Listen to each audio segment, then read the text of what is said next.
Hello and welcome to Carol of the Bells. Now I'm going to screen share this here. I've got all these beautiful bells in the background. This is a Christmas kind of favorite, holiday favorite. I've got this from one of my old handwritten versions from the site. Here it is. Very good. And it's got a very simple left hand and, you know, a not too complicated right hand, not to start at least, but it's got this pattern that it can be a little tricky with the fingers when we start. So I'm done. A lot of students start that way because these three fingers like lure you in, but I really like to switch to what I think is a simpler finger combination, just using the pointer finger always on F, and then the thumb is going to switch between E and D like this. F, E, F, switch. F, E, F, switch. So that's the first thing to kind of get used to. I find that if there are finger combinations that are using less fingers, oftentimes that's a little bit simpler. It's not always true, but in this song, I really like it. Dun, dun, dun, dun, dun, dun, dun, dun. Let me know if that sound in the background is distracting. I've got a mix of the delicate bells with the choir ahs. Ah, ah, ah, ah. And now let's try the left hand along with it. I'm a little bit off camera here. This is a low D and a low A. And that's why I wanted the choir sounds, because if it was just bells, the bells fade out by the time we play a bunch of this. I just really like that, so I'm going to keep it because it's my big deal. And then the next thing we're going to do, we're at measure 5 here, is going to go down D, C, B flat, up on this flat key, and then A. And if I start with my thumb here, then I can just move down one finger at a time. Dun, dun, dun. And since my long fingers are going to be landing on that B flat, I don't have to do anything fancy with my thumb. If the thumb is down lower on the key here, it'll automatically reach without having to change the hand position. And now we're going to try F with D, and then every time we come back to F, it's going to switch the letter.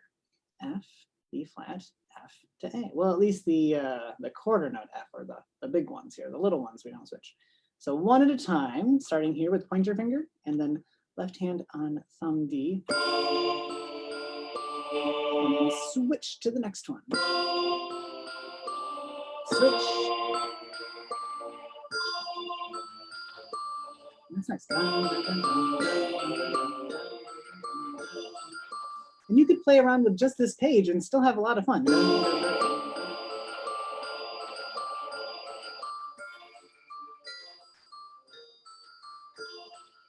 Or you could change to a higher octave. Oops, wait, that wasn't right. We should be on F. Oh, there. It's just a little bit high. I don't know. This is kind of better. I keep going to D. And that's pretty nice. Let's go to the next page, though. That's enough on page 1. But like I said, I really like to just play around. So when you're learning these things, avoid the temptation to go from the start of the song to the very end of the song. It's nicer just to like enjoy a piece, find a piece, play it over and over, change the rhythms, change the octaves, change the sounds. Even the different timbres on instruments can be nice, from like a grand piano to an electric piano, you know, depending on if you're using a keyboard or not. So page 2 is very similar. The right hand is going to continue with the same F, E, F, D motif, and then the left hand is going to add down a third from where we were before. So before, this page was using D, C, B flat, A. Now we still have D, C, B flat, and A. And you could keep just that tone, or we can add another one here, D with B flat. And now if you want to, you can switch the fingers. So we've got C and A here. B flat with G could work here. But then we're going to have to reposition our hand anyway to get from this A to this D. See how I had to shift down there? So since we're going to be taking a shift anyway, I'm going to use my thumb this whole time from D. Well, D would be flat. Actually, let's just follow this. D with just the thumb, down to C with just the thumb, down to B flat with just the thumb. And then look, if we're using the thumb for A, we have our pinky already on this D down here, right where it needs to be. And then if we want to, we can just shift up. See how I slid up into the keys, B flat and G. You might be thinking, this is going too fast. It's a video, you can pause it. One of the glorious things about video. And you can rewind.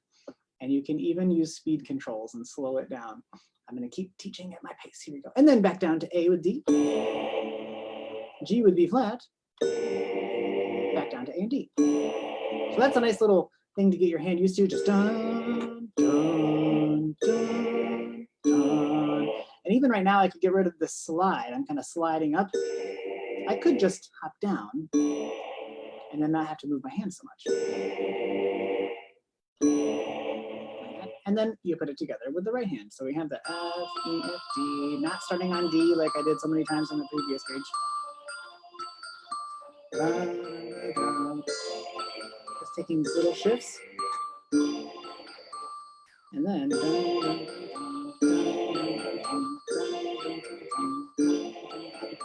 and I'm probably still teaching too much at once. I have an itch on my nose. It would be wise just to get good at these top four, 1, 2, 3, 4. That's its own kind of idea. And then down here, it shifts to the second idea. Oh, this like, dun, dun, dun, dun. See how that's its own kind of hand technique, and it changes the melody and the harmonies for its own kind of motif.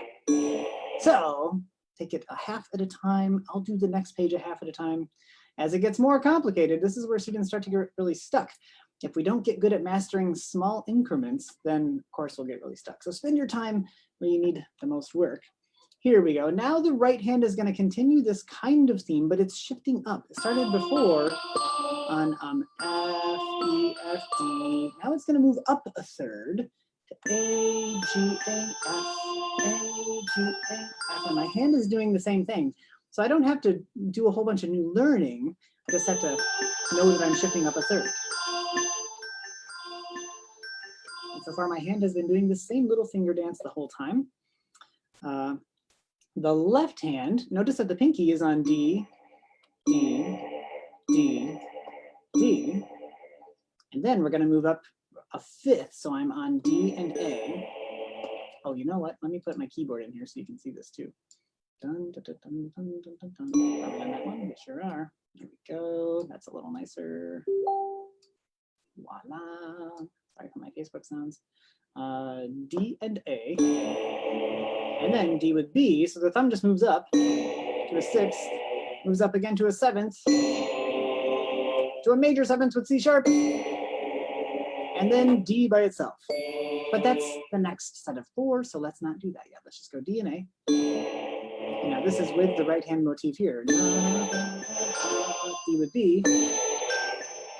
Up again. This is where it's really intense. I said intense. What I guess I mean is it's got a lot of tension. It's very tense. And we're waiting for that to resolve, which is what happens in the next section with the thumb on D and the right hand pinky on D. And then there, this one shifts down. And then we got B. But now I'm just playing, I'm not teaching. Let's go back to teaching here. D with this theme over here. Let's just get the right hand. This is where when the song is very fast, most students are going to get stuck. This is like the famous hard part.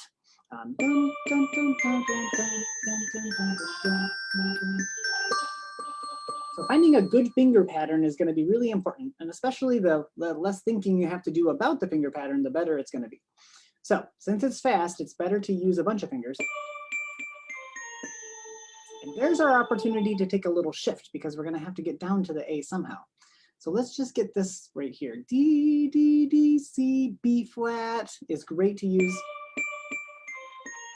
One of our long fingers here. Remember, these are our 3 long fingers. Then we've got our short pinky, and our thumb is versatile, but not for length. So it's dun, dun, dun, dun, dun, dun, dun, dun, dun, dun, dun. I've got to think about what the best finger pattern for that would be. That's not so bad because then my hand is just reaching from D to D. So we've got this big jump from G right here. So I would say I could stay in G position for most of this. G position is where the first finger, 1, is going to start on the right hand and climb G, A, B flat, C, D. There's our G position. So D, D, D, C, B flat, A. And then I can do a finger crossover. Did you see how my thumb is still on G and I move this down? So this is my anchor finger. I'm going to stay anchored right here on G. And then this next measure right here, G, G, G, A, G is great for just thumb and pointer finger. And then to get down to D, D, D, D, that's not so great. D, dun, dun, dun, dun, dun, dun, dun, dun. I want to do a substitution or something in there because it's a big hop, but I don't really mind the hop. You can keep your eyes on it. Or I could do a bigger finger crossover here. That would work as well. I don't know, you've got lots of options there. You have to find something that works for you.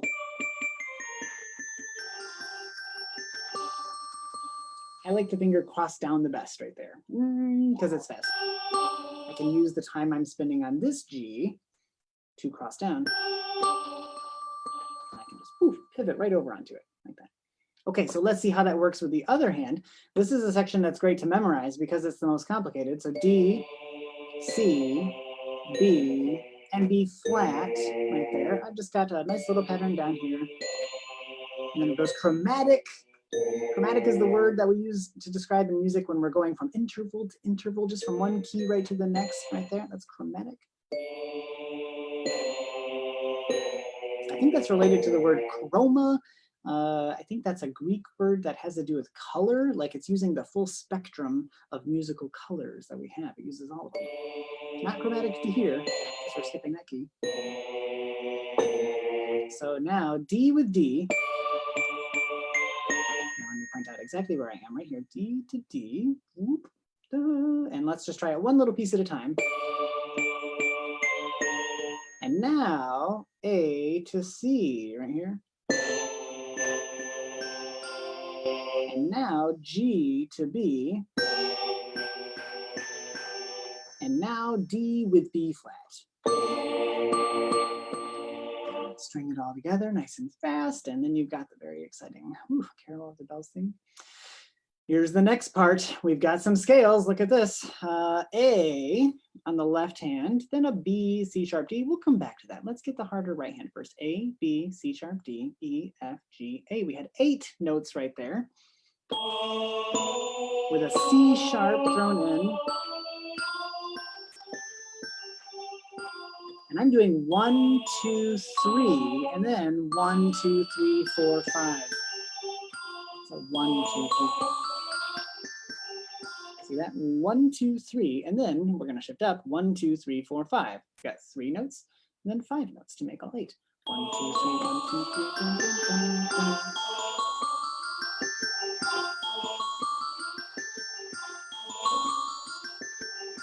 That'll just take a little getting used to.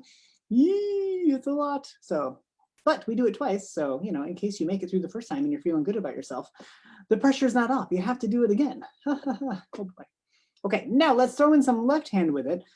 Since we are at A as our lowest note for this whole section, the left hand pinky makes the most sense to frame your hand. So frame it down there so you've got the other fingers to use. And then B, C sharp, D. And thank goodness the left hand is doing the same thing twice, just like the right hand. So the good news is if you get it once, you don't have to do something completely different the second time. 1, 2, 3, 1, 2, 3, 1, 2, 3, 1, 2, 3.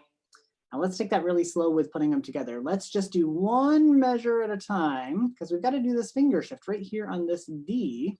Remember the right hand, thumb, pointer, middle, and then thumb, pointer, middle, pinky, ring. Wait, no, thumb, pointer, middle, ring, pinky. There we go. So here we go. We're going to start with A's together. A, B, C sharp, and then shifting right here. And that's just that little measure right there. Let's do it again. A, B, C sharp, D, E, F. And it just doesn't feel right to stop right there. So we have to keep going to G, A, and then C sharp, and then F with D. Ah, it's so much. Again.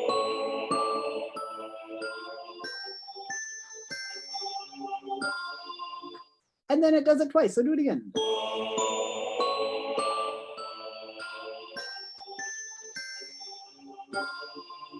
There you go, good. Whew. And that's going to be tricky when it's sped up. And then you got to do it twice in a row. Okay, whew, yikes, take a breather. And then the next section, it actually gets easier for a second. And this section always reminds me a little bit of the James Bond theme. You'll see why. F, E, F, D. Now we're back to the F's, E, F's, D's. Thank goodness.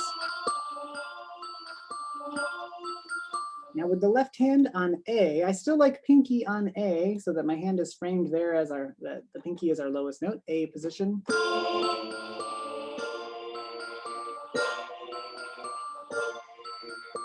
Hear that? Like the James Bond. Da, da, da, da, da, da, da. Wrong background for that song. Da, da, da, da. I really like James Bond. So anyway, okay, and then the last part of the song here now, the pinky on A will do us no good. We have to take a shift down here. And then it's going to continue the theme though. Look at this, D with A.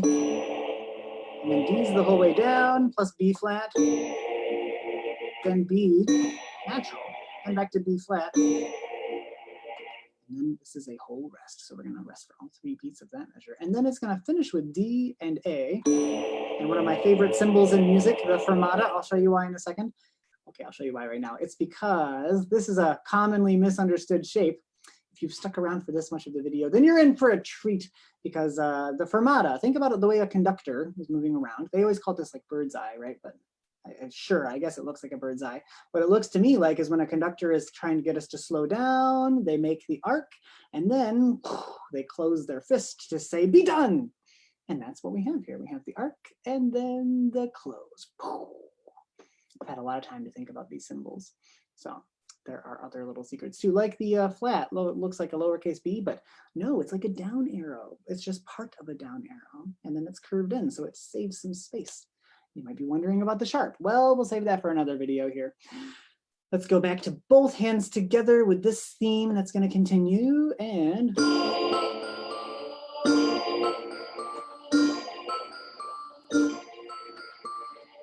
now just the right hand.